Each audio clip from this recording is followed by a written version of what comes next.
que yo quería plantearles en estos 20 minutos es un asunto que relativamente hace poco intenté, digamos, dilucidar, porque me había dedicado yo a otras cosas más vinculadas con diseño de políticas públicas, con los asuntos de mercado de trabajo,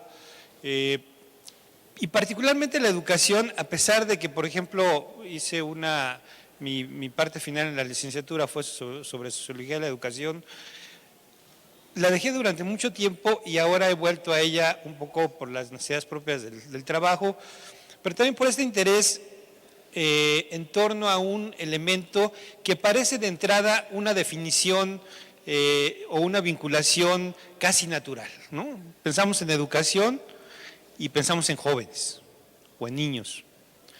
De hecho, la definición de padre de la sociología, de Durkheim, en torno a la educación, él la definía como la acción de los adultos sobre los jóvenes.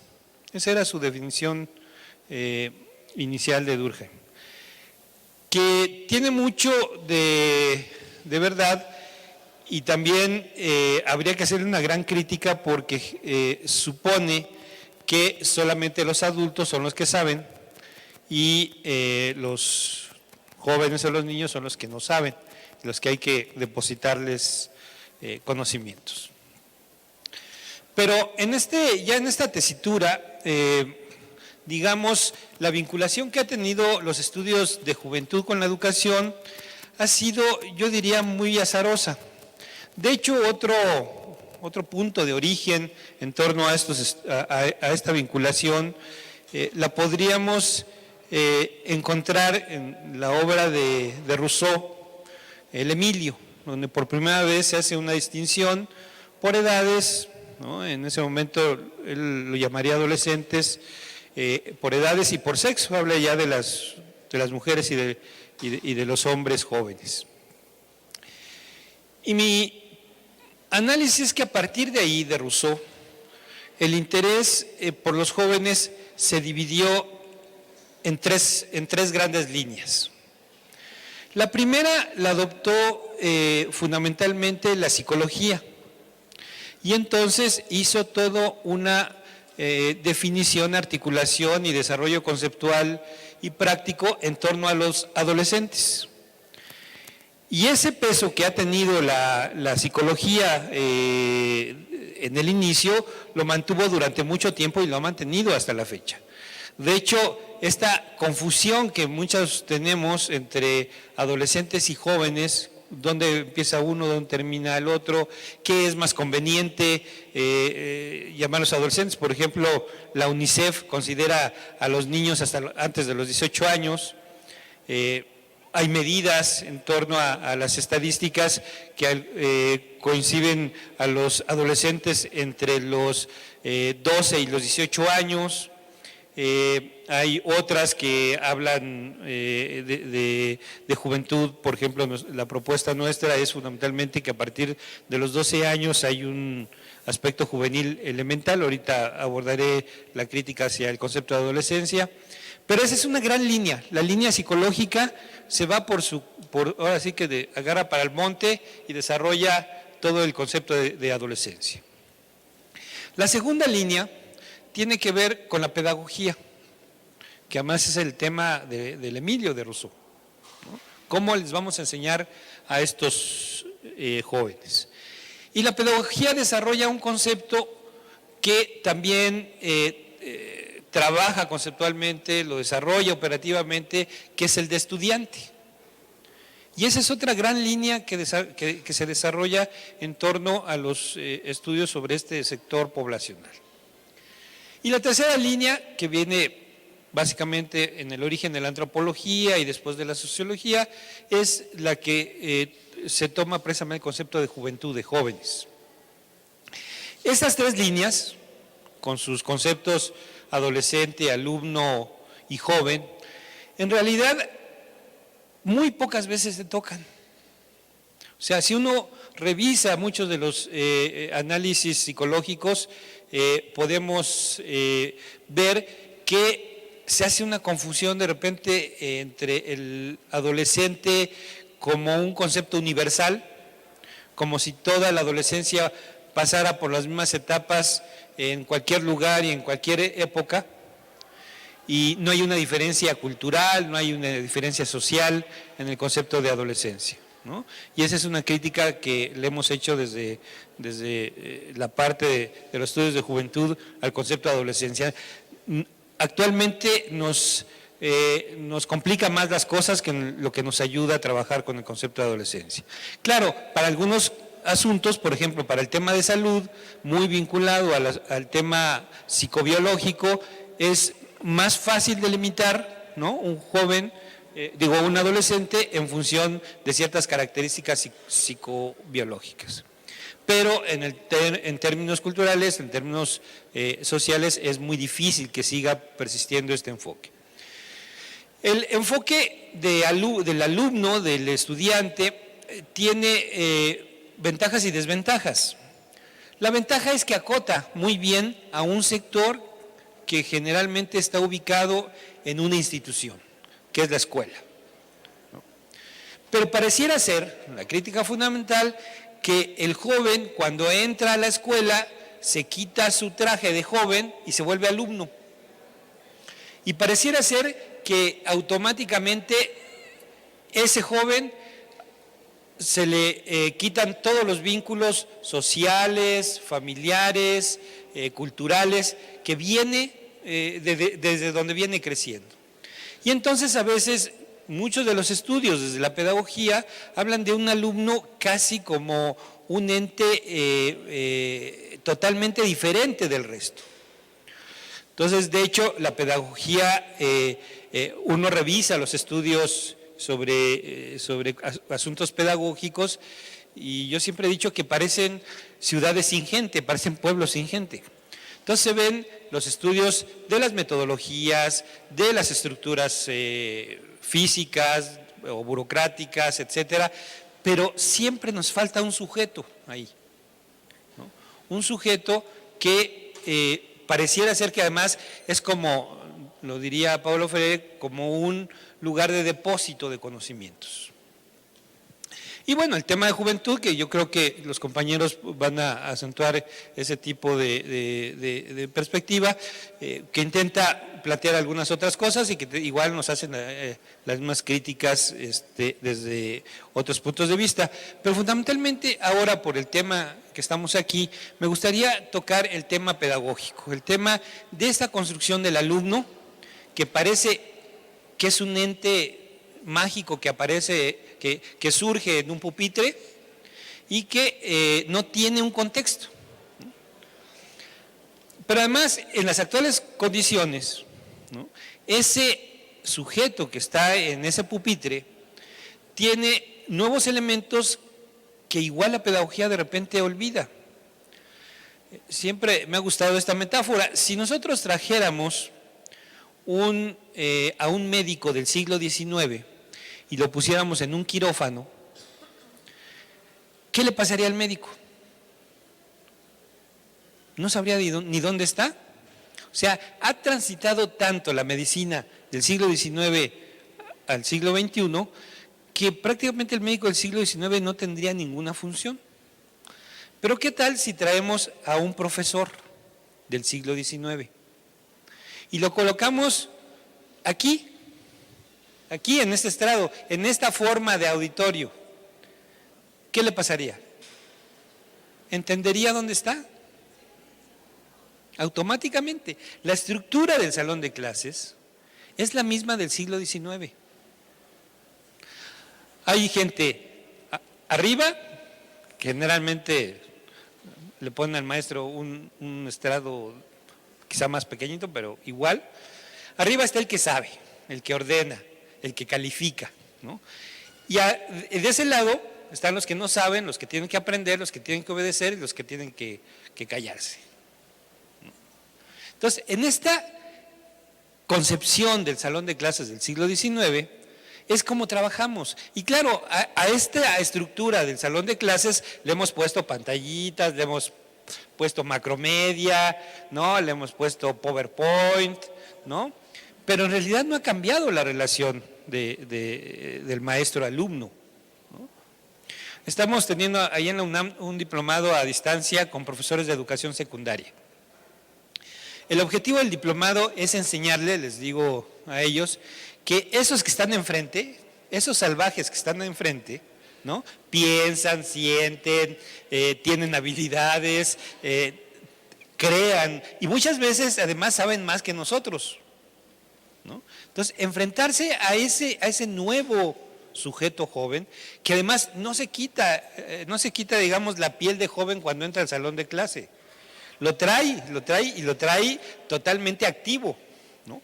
Y a veces pensamos que que este muchachito que está aquí no es joven. O sea, no le gusta los Matching Pong o cualquier grupo, o hasta Justin Bieber le puede gustar, ¿no? Que eso ya se habla de muy malos gustos. Pero ese es precisamente su condición, ¿no? Es un nuevo sujeto que está en nuevas condiciones y que de repente la pedagogía, o quizá más estrictamente hablando, el salón de clases, la escuela, no ha logrado transformar. Entonces, ese es un reto que tenemos porque ese sujeto ha cambiado tanto, o sea, los jóvenes actuales no son los mismos de hace 20 años, más, yo diría que no son los mismos de hace 10 años. Y pocas veces la pedagogía o el trabajo en salón de clases no percibe eso. En la investigación que estoy realizando ahora, una de las cosas que más me ha sorprendido, estoy haciendo historias de vida con jóvenes de diferentes estratos, con diferentes condiciones, etcétera. Cuando uno les pide la narración de la familia, es una narración detallada, compleja, diversa, pero es una narración que los jóvenes tienen presente. ¿Cuál es la relación con el padre, con la madre, con los hermanos, con el contexto, cómo se mueven, qué alianzas hacen, cómo se pelean, etcétera, etcétera? Pero cuando uno termina eso y pasa a la escuela, ¿no? Bueno, ¿y cómo te ha ido en la escuela? Bien. Bueno, ¿y qué cosa es bien? Ah, no, pues los amigos, la novia, el reventón. Sí, pero eso es lo que está alrededor de la escuela. ¿Cómo te ha ido en la escuela? Pues bien. En realidad, sobre todo entre lo que es el nivel de secundaria y el nivel de preparatoria o vocacional, la educación media superior, tenemos un gran silencio. No sabemos qué pasa en ese salón de clases. Hay estudios sobre los niños, tenemos muchos estudios sobre el salón de clases de los niños. Y tenemos, quizás no muchos, pero sí hay sobre lo que pasa en el aula universitaria. Pero en este lapso entre la secundaria y la preparatoria vocacional, en realidad desconocemos muchas cosas. ¿Qué sucede? Entonces, no hay, digamos, una actualización de cómo se da esa relación maestro-alumnos o alumnos-alumnos en los contextos actuales, ¿no? Estaba oyendo, alcancé a oír la queja de una profesora que decía, a ver, este asunto está bien, la tutoría puede ser un elemento novedoso en esta relación pedagógica, pero ¿a qué horas los atiendo? ¿A qué horas los llevo? ¿No? Porque hemos considerado que la tutoría es un adendum a lo que hacemos en la escuela. Yo, por ejemplo, no lo digo porque creo que son más jóvenes que yo, bueno, acá parece que no está, pero en mi caso, en mi generación, nunca tuvimos tutores. Pero teníamos maestros. Yo recuerdo las conversaciones con la maestra de literatura de la secundaria, que nos contaba unos cuentos preciosos. O con el maestro de anatomía en la preparatoria, que además era de Alvarado y que nos enseñó los 370 y tantos huesos del cuerpo a base de albures, ¿no? Y que nos los aprendimos. Yo todavía me sé el esternomascloideo y no les digo por qué me lo aprendí, pero porque es medio complicado, pero esas cosas le quedan a uno le quedaban a uno en la escuela. Cambia ahora, es casi un trabajo de tirabuzón, para que el joven hable del salón de clases cuando está en la secundaria o en la preparatoria. Porque uno se pregunta, ¿por qué hay ese silencio? ¿Por qué no hay una narrativa del salón de clases? Porque solamente tenemos narrativa de las cosas que nos importan. Sí, perfecto. Ya termino. Y entonces esta narrativa, ¿no?, cuando no existe, es que no nos suceden cosas decisivas en ese lugar. Entonces, pasa como la caja negra de los aviones. Lo que pasa es que es más difícil descifrarla, ¿no?, porque no hay estudios sobre eso. Entonces, la tutoría, que antes era de una manera integral, porque teníamos la relación maestro-alumno mucho más cercana, ahora no se da.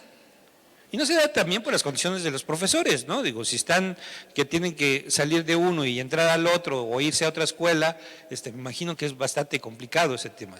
Entonces, algo estamos haciendo mal. En esta relación de lo juvenil, que además transita a pasos agigantados en un montón de transformaciones, y desde la mirada adulta de los profesores o desde la escuela como institución, donde no ha logrado ubicarse en esta nueva relación. Estamos ante un sujeto distinto, estamos ante un contexto muy diverso y tenemos pocas herramientas, sobre todo para los profesores, para que entiendan esta complejidad. Y que en un salón de clases la relación maestro-alumno ha cambiado de tal manera que a veces ellos saben más que nosotros, como decía yo, y que tenemos que plantearnos de otra manera esa relación. Me parece que el tema de la tutoría, con todo el beneficio que puede aportar, tendría que integrarse de otra manera en las relaciones docentes. Porque finalmente esa es parte del trabajo docente que tenemos que hacer. Alguna vez me han dicho, ¿por qué no hacen un curso, por qué no nos da un curso de valores para los jóvenes? Pues si quieren, lo hago, pero entonces me los llevo a mi casa, porque es la única manera de transmitir valores, ¿no?, con el asunto cotidiano. No puede uno enseñar valores así, a menos que sean los valores de la bolsa, ¿no? Pero fuera de eso, me parece que hay otro tipo de interrelaciones que deben establecer en nuevos contextos y en nuevos retos como tenemos en las actuales sociedades. Gracias.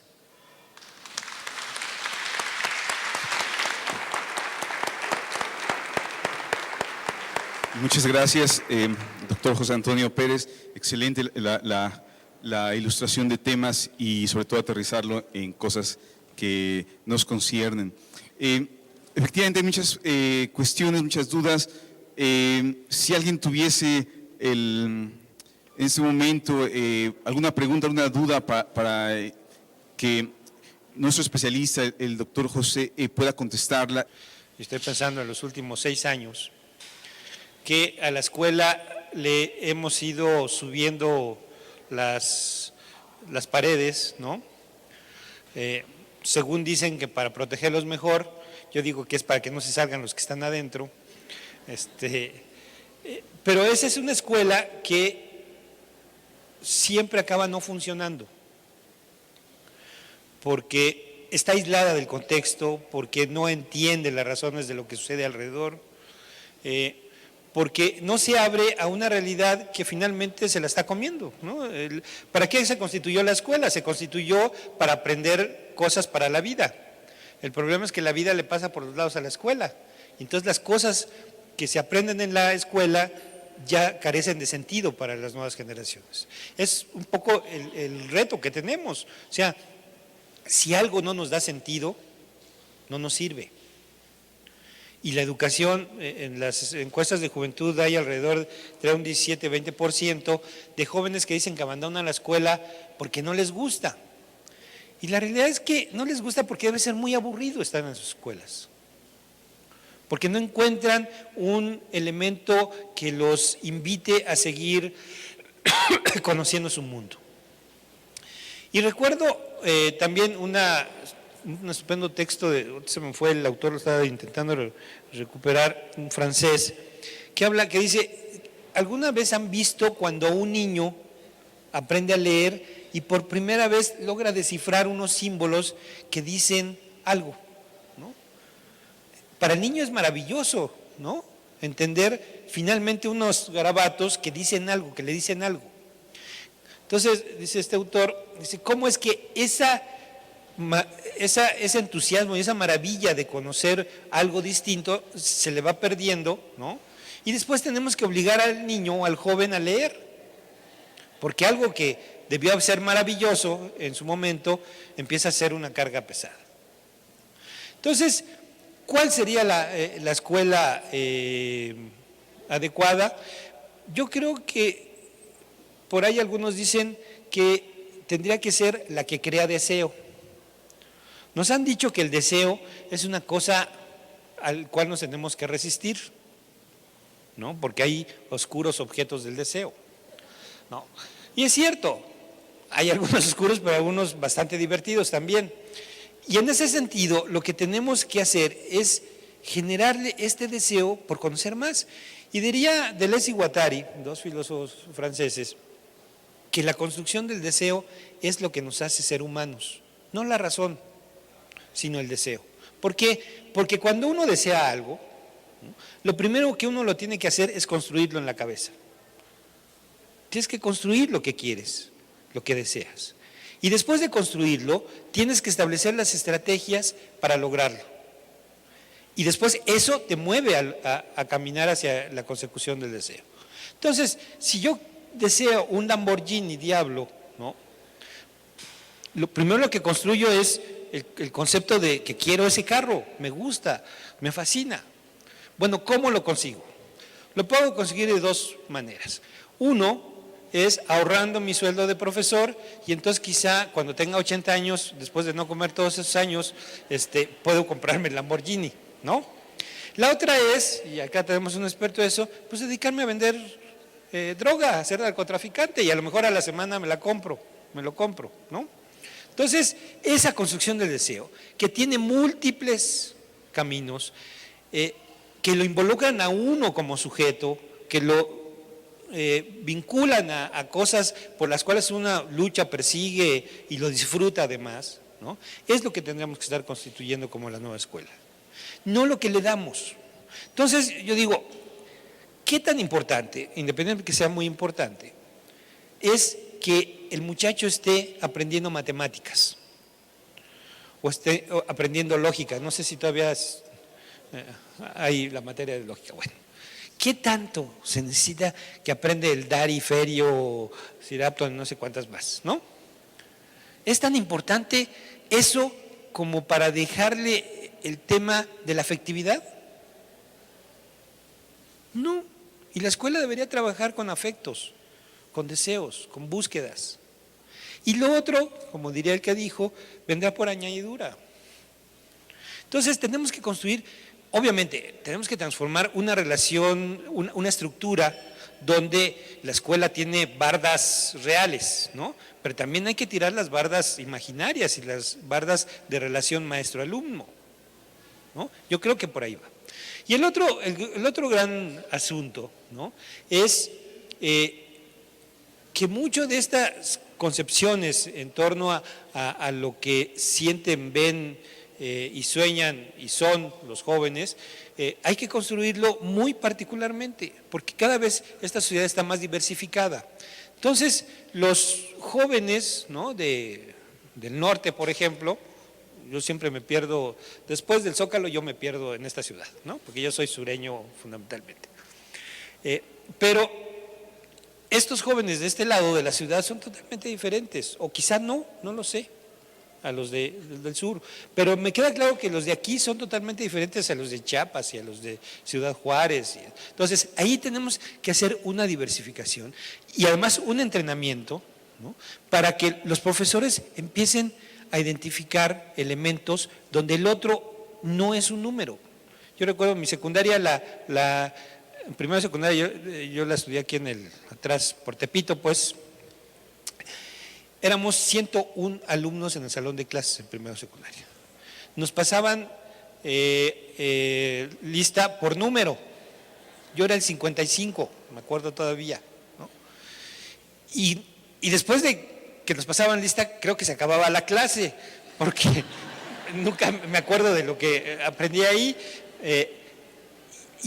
pero había una relación con ciertos profesores, con ciertos maestros, que me marcó y como nos marcó a muchos. Yo creo que esa nueva relación hay que volverla a establecer, ¿no? Sí, gracias. Muchas